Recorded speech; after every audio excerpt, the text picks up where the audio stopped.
Reporte 100. Tengo la línea y le agradezco mucho que nos tome la llamada esta mañana al vocero para COVID-19 de la Universidad Nacional Autónoma de México, la UNAM, el doctor Mauricio Rodríguez Álvarez. Doctor, ¿cómo estás? Buenos días. Hola Tirso, muy buen día, ¿cómo estás? Saludos al auditorio. Bien, acá vamos a aprovechar que estás aquí porque hemos estado socializando muchos temas y muchas opiniones, pero siempre es más importante pues la científica en este caso, doctor. Me gustaría preguntarte, abrir este bloque de entrevista, se ha hablado mucho acerca de la posibilidad de generar un certificado de vacunación como protocolo sanitario para ingresar, por ejemplo, a espacios públicos y privados, ¿no? Sí. Ya en sitios, por ejemplo, países como Francia, el presidente Emmanuel Macron ya tomó medidas similares. ¿Es viable ejercer un mecanismo como este en México? Y además de que si es viable o no, ¿tendría sus efectos pues para prevenir contagios? Pues mira, podría plantearse como un incentivo para la vacunación, ¿no? Decir, a ver, para entrar a ciertos lugares te vamos a pedir tu cartilla de vacunación, tu certificado de vacunación, porque lo que es una realidad es que el virus se va a mover más fácilmente entre los no vacunados y aún así va a llegar a los vacunados. Entonces, si le ponemos un escudo de vacunados mucho mayor, más amplio, más robusto, entonces vamos a poder disminuir la cantidad de virus que entre a las comunidades, porque la mayoría está vacunada. Entonces, en particular lo de Francia lo pusieron porque se estaban dando cuenta que había mucha gente que estaba prefiriendo no vacunarse y se dijeron, oye, el asunto es que aquí estamos todos juntos y pues entonces si no te vacunas no vas a poder entrar a esto y a esto y a esto. Y lo están haciendo en varios lados, En Estados Unidos, en varias ciudades están diciendo que para entrar a las cosas de mayor riesgo, a las actividades sociales, culturales, deportivas de mayor riesgo, se pide un certificado de vacunación y esto pues, responde justamente a toda la información de que pues, los vacunados son los que están protegidos, pero están en riesgo por los no vacunados, ¿no? Suena como muy difícil decirlo porque otros dicen, pues, ¿para qué se vacunaron? Pero en realidad es que no es lo mismo que estemos puros vacunados, rodeados de vacunados, a que de pronto haya gente que no está vacunada. Entonces, tiene un fundamento interesante. Es diferente en este caso de las otras enfermedades. Yo creo que desde el punto de vista ético incluso se debe de abordar de forma distinta, porque ahorita sí está toda la sociedad involucrada, ¿no? Sí. No es una cosa nada más de un grupo de personas. Por ejemplo, imagínate que vas a un restaurante, van puros adultos a un restaurante y los vacunados se contagian porque hay unos no vacunados y llevan a su casa el virus y en su casa hay 3 niños y contagian. Estos vacunados contagian a sus niños. Eso es lo que está pasando ahorita, Tirso. O sea, los adultos están contagiando a los niños, ¿no? Sí. Porque los adultos que ya están vacunados se confían y ahí los encuentra el virus y sin mayor problema se lo llevan a la casa. Dices, Mauricio... Entonces, esto podría irse planteando cuando las coberturas avancen mucho más, ¿no? Ahorita todavía es mucha gente la que no está vacunada, entonces probablemente sí. Y para actividades de alto riesgo, quizás sí convendría tener medidas específicas, ¿no? Sí. Gimnasios, imagínate, o sea. Bueno, pues es que lo irónico aquí es que, por ejemplo, antros y algunos lugares de fiesta, pues, siguen abiertos, ¿no? Y no me imagino Sí. yo que estén considerando pedir ningún certificado, pero yo creo que, pues, el virus se los pasaría por el arco del triunfo, ¿no? Ante esa congregación de personas. Sí, también lo otro es que seguramente empezaría un mercado negro de certificados, ¿no? ¿Viste lo que pasó en el festival Lollapalooza en Chicago? Que encontraron unos certificados de vacunación falsos y certificados de pruebas negativas falsos de gente que estaba allá adentro sin cubrebocas en un concierto masivo, así no puede uno creer las fotos que se veían. Y dices, ahí hubo gente que falsificó los documentos para entrar eso pone en riesgo a todos, ¿no? Sí. Ahora, bien pones sobre la mesa las aristas, ¿no? Hablas, por ejemplo, de que inclusive éticamente, pues este virus pues se debe de atender de una manera distinta, considerando pues al grueso de la población. Y también citas los ejemplos de cómo, por ejemplo, en Francia y en Estados Unidos, que Estados Unidos, al igual que Francia, pues, ha tenido dificultad para convencer a la gente de que se vacune. Vemos en Estados Unidos, por ejemplo, cómo andan buscando hasta dar dinero el gobierno. Estaba escuchando yo una medida que estaban buscando implementar de dar hasta $100 para que te vacunaras, ¿no? Sí, Y luego dan donas y bueno, en fin, una serie de cosas. Lo que quiero preguntarte es, en el caso de México, hemos visto, o sea, con base en la información que se tiene de la gente vacunada por grupo poblacional, ¿hay en México una mayor recepción de la gente de la intención de vacunarse? ¿O estamos frente sí. a la posibilidad también de que de pronto sea un problema que la gente no se quiera vacunar aquí en México?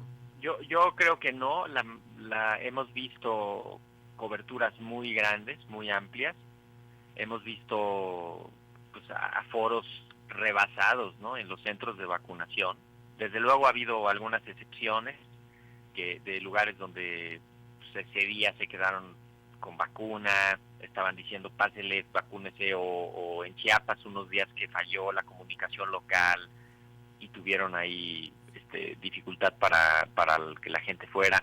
Pero en términos generales, la aceptación de de las vacunas en México es mucho más alta, ¿no? En Francia es un problema, además es una paradoja histórica, porque en Francia, pues de Francia es Louis Pasteur, ¿no? Y de Francia son las vacunas.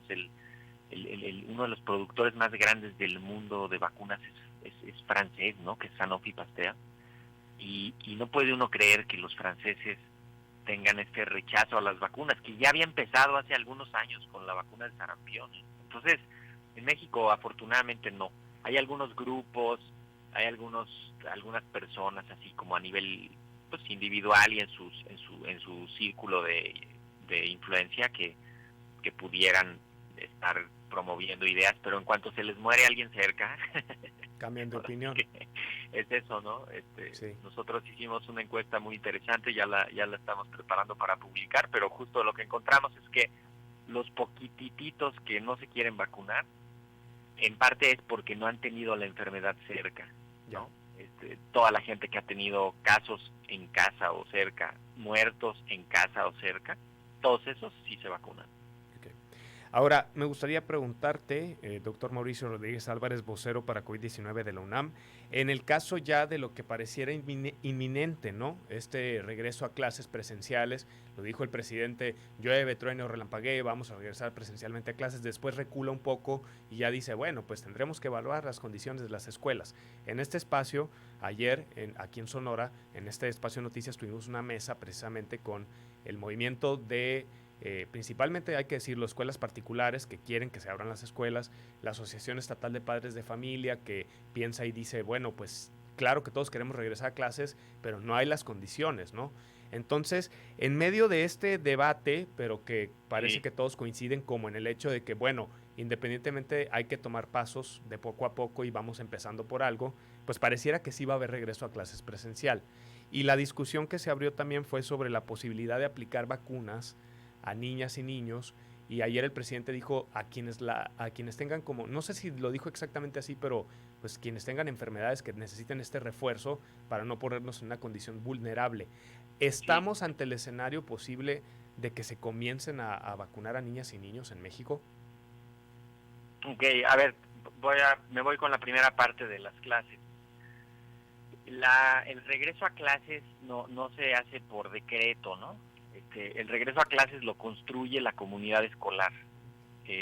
Cada escuela, con sus padres de familia, con sus estudiantes, con sus profesores, con sus trabajadores, con sus proveedores.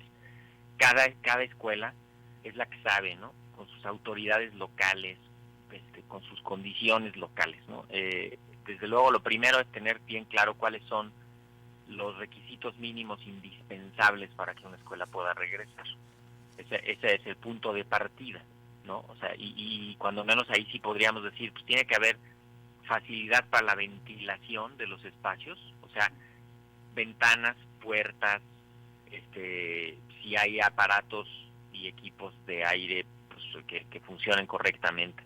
Tiene que haber, en la medida de lo posible, capacidad de procurar sana distancia hacia el interior, ya sea ampliando los salones, modificando el acomodo o utilizando los patios con protección solar para hacer actividades, ¿no? Después tiene que haber pues, un grupo que vaya a tener capacidad de respuesta para identificar un caso y tal. Toda la comunidad tiene que estar sensibilizada de que no debe de ir nadie enfermo ni con un enfermo en casa. O sea, son varias cosas fundamentales que tienen que estar puestas antes del regreso, ¿no? Y entonces ahí sí ya la comunidad pone el punto de regreso. Mientras las epidemias sigan subiendo a nivel comunitario, pues difícilmente van a lograr un equilibrio para abrir las escuelas, ¿no? O sea, en las escuelas lo que pasa es que se replica lo que pasa en la comunidad. O sea, si en la comunidad está muy fuerte la epidemia y la transmisión del virus, pues se va a meter a la escuela. Pero si en la comunidad está tranquilo y está baja la transmisión, pues no se va a meter a la escuela.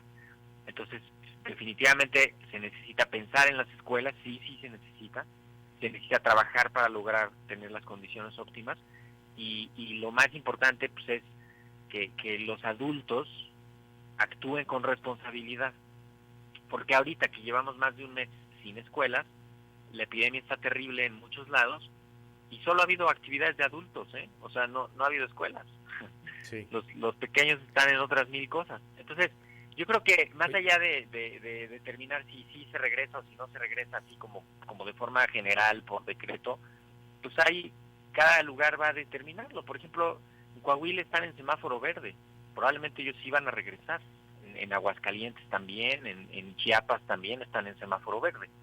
Ellos, pues quizás sí tienen las condiciones locales de regresar, ¿no? Pero Sinaloa está en rojo. Sinaloa no puede regresar a clases así. Ustedes siguen subiendo en Sonora. Sigue subiendo.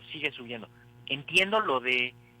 Es un problema multidimensional, Tiso. O sea, ¿sabes cuántas escuelas privadas han quebrado porque los papás dejaron de pagar colegiaturas porque se quedaron sin trabajo o porque perdieron interés o porque las escuelas perdieron profesores? ¿Cuántos niños y niñas están sin estar escolarizados este año? Las escuelas privadas están en serio al borde de una situación muy grave por sus finanzas, por sus actividades, todo lo que gira alrededor de las escuelas, todo, las tienditas, los proveedores, todos los servicios, también están golpeadísimos. Claro. Entonces, sí podemos construir una situación segura en la que regresen las escuelas seguras y que tiene que ser parte de toda la comunidad. Ahora, lo de la vacunación en menores de 17, particularmente en niños y niñas de 12 años y más, ojalá la referencia sea que se vacunen cuanto antes los que tienen alguna discapacidad. Eso sería genial. Ya hay una vacuna aprobada en México para usarla en mayores de 12 años. ¿Qué es cuál? Y la de Pfizer. Okay. Ojalá ya se empiece a usar primero ya en niños y niñas con discapacidad y luego en niños y niñas con comorbilidades, ¿no? O sea, obesidad, diabetes, cáncer, todas las otras enfermedades que les puede agravar el COVID, incluso hermanitos de niños o niñas con, o sea, que tengan un hermanito que sea más vulnerable. O sea, todas esas combinaciones hay que hacerlas.